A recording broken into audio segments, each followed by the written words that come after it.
الله أكبر الله أكبر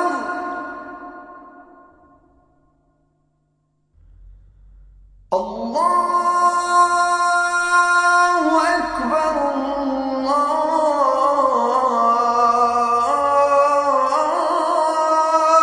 أكبر. Welcome to Let the Quran Speak. My name is Sophia, I'm your host. The aim of Let the Quran Speak is to help you gain deeper insights into Muslims and Islam as it is practiced here and in other parts of the world. In this episode, we'll be exploring two different themes. First, promoting religion. A Nova Scotia student was suspended for wearing a t-shirt that says, "Life is wasted without Jesus." His insistence on wearing that t-shirt to school sparked debate about the limits of religious freedom. To what extent is it appropriate to proselytize in liberal secular societies? Next, researchers have discovered that a baby is born about every hour in the United States addicted to opiate drugs. How do Muslims regard drugs? We'll be looking at that a little later. And we'll round out the show by answering questions we've received from you, our viewers. So please send us your questions, www.quranspeaks.com. Okay, so on to the first topic, promoting religion. A Nova Scotia student was suspended for wearing a t-shirt. It said, "Life is wasted without Jesus." So, Brother Shabir, his actions sparked a lot of debate at the school about the limits of religious freedom, about one's expression, freedom of expression, all those sorts of things. So what are your thoughts on the debate?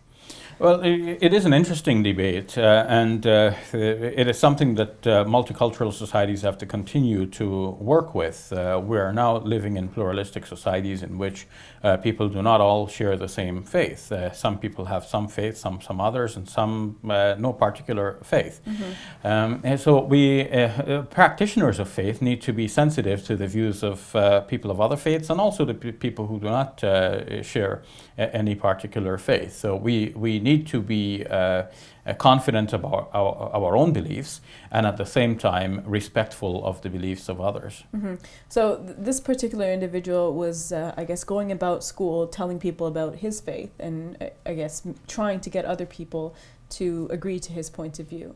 So trying to persuade them. And other school officials and students were saying that this was offensive to them, that this was making them feel uncomfortable and unsafe in the school environment. Yeah, so we can distinguish between two aspects of this person's behavior. One is his own self-expression of his faith and the confidence that he must have beamed because he has found religion. He's confident, he has a great hope for the life hereafter, and he feels that his life is worth something and so on. So that's his own self-expression of his faith. That's one aspect of it. The other aspect is what has been related by other people, where they say that he has been pestering us. Even though we told him to back off, he continues to pester us with the ideas about his faith. So that, I believe, is the objectionable part. Mm-hmm. in that. So you don't think there's anything wrong with wearing a t-shirt that says "Life is wasted without Jesus"? That too. I mean, it has to be thought about whether this is really. Sometimes we don't know a thing until we see it, and we don't know how our words come across and how our messages are perceived until others tell us and give us their feedback. So if other people say, "Look, you're hurting us," or "You're making us uncomfortable with this," then this becomes a point of discussion. Let's talk about it. Is it so important to me that I have to do it this way? In which case, I'm really sorry. I don't mean to offend, but this is what I have to do because to give this up, maybe you didn't realize how much I'd be giving up if I have to give this up. Let me explain that to you. So by explaining that something is a necessary part of your religion or something like this, people might be more understanding, even if they're not quite comfortable with what it is that you're doing. So there needs to be this kind of give and take. Mm-hmm. But if, on the other hand, we are doing something which is easy to give up, and we realize that it's making our colleagues uncomfortable, then we should ask ourselves, well, why do we need to hold on to that? Mm-hmm. Now, I want to bring in another story because there was a similar incident a few weeks ago, or several weeks ago, in which a Muslim group put out ads in the TDC saying there is no God but Allah. And that's how Muslims refer to their God, Allah. But people had issues with that, and they said that was offensive to them. So I guess what are the limits of self-expression, as you said? Well, if the same ad had said there is no God but God, then it might not have given rise to the same degree of concern, and that concern was expressed by some people, not by most people. We should put things in perspective here.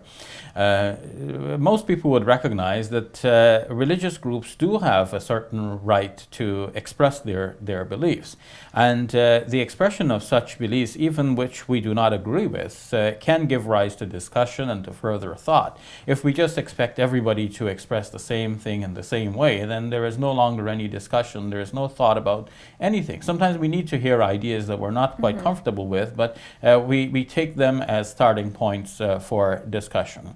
So, some churches may have a sign outside that say, I am the way, the truth, and the life, no man cometh unto the Father but by me. This is an exclusiveness, it's an exclusivist sort of position, or there is no other name given under heaven by which men must be saved. Again, it's a statement that could be popularized, and it reflects a particular belief that Jesus is the only one through whom anyone can be saved. But once a message becomes common and it is known, it is not seen to be so objectionable. It's the new message that seems to be quite odd, and sometimes a person reacts with a certain sense of revolt. How dare they? Because we could not preach our religion in their countries, and how come they preach it there? They don't realize, when they put it this way, that Muslims are here and this is their country too, and the public space belongs to everyone. So at the same time, we should advise Muslims, as we do everyone else, if you are practicing religion, recognize that most of the people in our society today are not quite religious. And they may feel that they are good moral human beings, they get by with other people, and this is what is important. The religion is something more personal. They do not subscribe to an organized religion. They may not go to church anymore, and so on. So if you put an overtly religious message in their face in a public space, such as on a subway platform, then there are going to be more negative reactions than positive ones. So one has to learn how to put forward a message in a subtle way, such that a person looking at this sees that, well, yeah, religion is good for us and good for our society. It does good things. It preaches good moral principles, and yeah, we can all live by those principles. So even a person who is not religious will find, yeah, there's something good in the religious message. And even someone who does not subscribe to your particular brand of religion will say, yeah, that looks like something good. These people of that religion do seem to have some good principles.